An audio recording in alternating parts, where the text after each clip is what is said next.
Today we're going to look at antonyms. Now this is part 2 of the video. Part 1 was last week. If you've missed it, subscribe to my channel and have a look, or I've put it in the comments box below so you can get both videos at once. So if you haven't watched part 1, click on the link below in the descriptions box and look at part 1 first before you look at this one. This is part 2. Antonyms.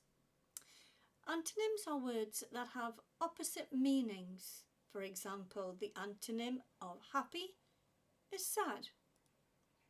So this is for B2 students and above. This is an advanced class. Again, if you have not seen the video before this one, this was aimed at B1 to B2 students. This one is B2 and above. So you B2 students, let's have a look at some antonyms. Don't forget, check out my video last week if you're not a B2 student. Skeptical, credulous. Skeptical, credulous. Skeptical, doubting or questioning.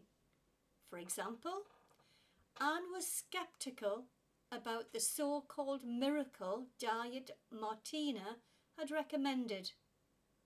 Anne was skeptical about the so-called miracle diet Martina had recommended. Credulous, ready to believe, especially with little evidence. For example, Martina was known to be credulous, buying into every health fad she heard about. Would you want to have that miracle diet? I think I'll be quite skeptical about it. Some of you out there might be credulous and just want to go head first into trying a new miracle diet. Hasty or deliberate? Hasty, done with excessive speed or urgency. For example, Patricia is always hasty when she orders food, just getting the first item on the menu. Deliberate, done consciously and intentionally. For example, her friend Anna liked to take her time and make a deliberate choice after considering all of the options. So there's two very different people there. Patricia was always hasty and just ordered the first thing on the menu, whereas Anna was quite deliberate and she took her time, considering all of the options. What sort of person are you? Are you a hasty person and just order the first thing? Or are you a quite deliberate person and you like to have a look at the menu? Resilient or vulnerable? Resilient, able to withstand or recover quickly from difficult conditions. For example, despite losing her job, Emily remained resilient and started her own business. Vulnerable, susceptible to physical or emotional harm. For example, her partner Richard was emotionally vulnerable and found it hard to adjust to the new challenges. So I can describe myself as being quite resilient. I was finished from my job. I resigned from a job at school and began my online teaching. And I remained focused despite finishing my other job and started my own business. So I am quite resilient. What are you? Are you resilient or are you quite vulnerable? There you go, I think she's quite resilient. She's got a smile on her face and continuing working.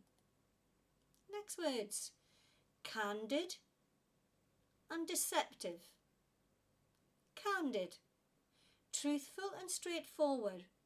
For example, I try to be candid with all of my clients so they know exactly what to expect from our products. Deceptive, giving an appearance or impression different from the true one. For example, unfortunately, My boss prefers a more deceptive approach in order to boost sales.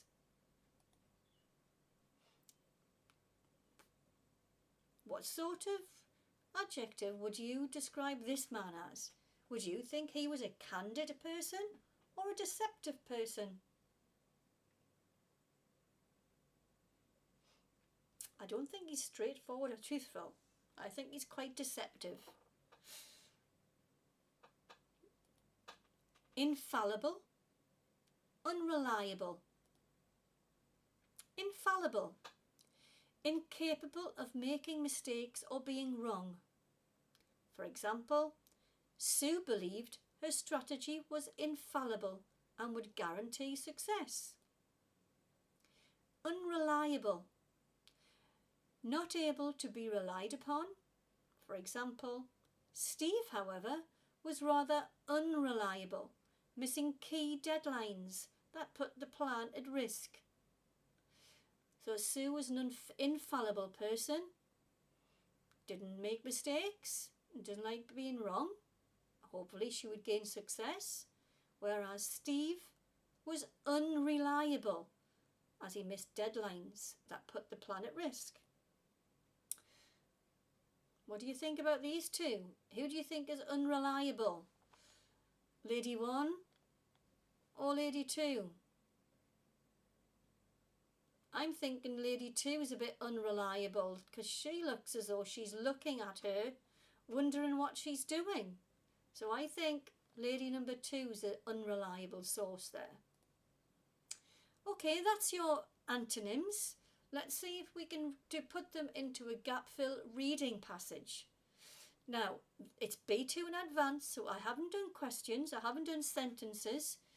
Because you are advanced, I've just put a reading passage up there, so hopefully you'll be able to read it and understand.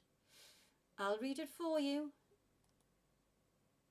The old detective was known for his intuition, rarely missing a clue in his investigations. However, his assistant was somewhat often making conclusions that led them astray. One day, they encountered a witness who seemed sharing what appeared to be an overly idealized account of the events. Despite his nature, the detective remained of the witness's story, looking for any signs of inconsistencies. On the other hand, the assistant, who was more, believed every word without question. It soon became apparent that the situation required a approach, one that balanced both caution and honesty.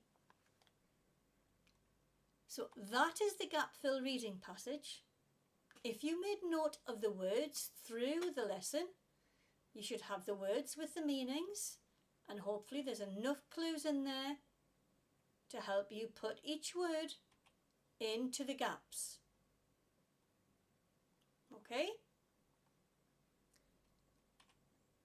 In the end, their efforts paid off. They uncovered a plot, revealing that the witness was not as innocent as they had initially seemed. So there's 3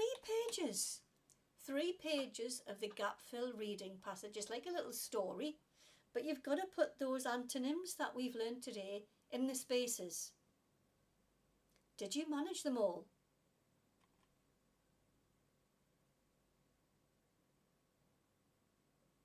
Pause the video at each page until you've added the words in.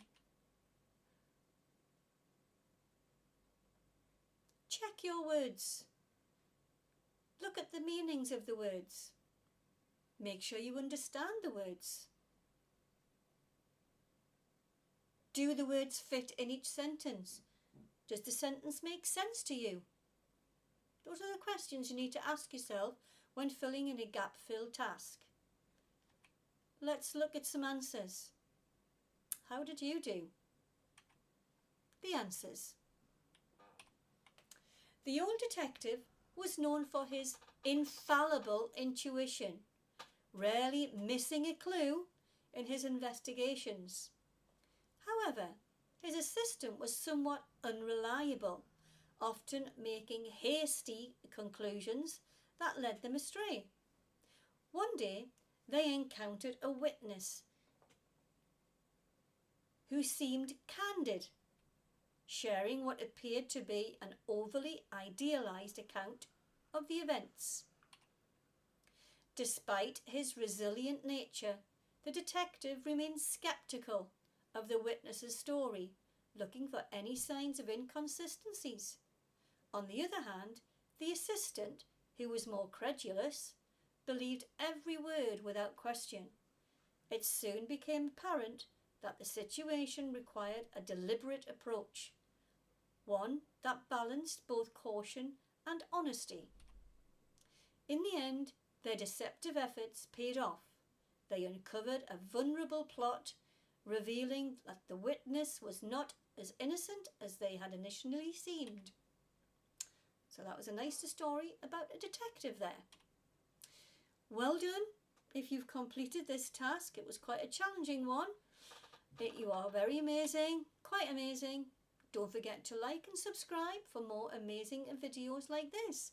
I look forward to seeing you again very soon. Have a lovely day wherever you are. Goodbye for now.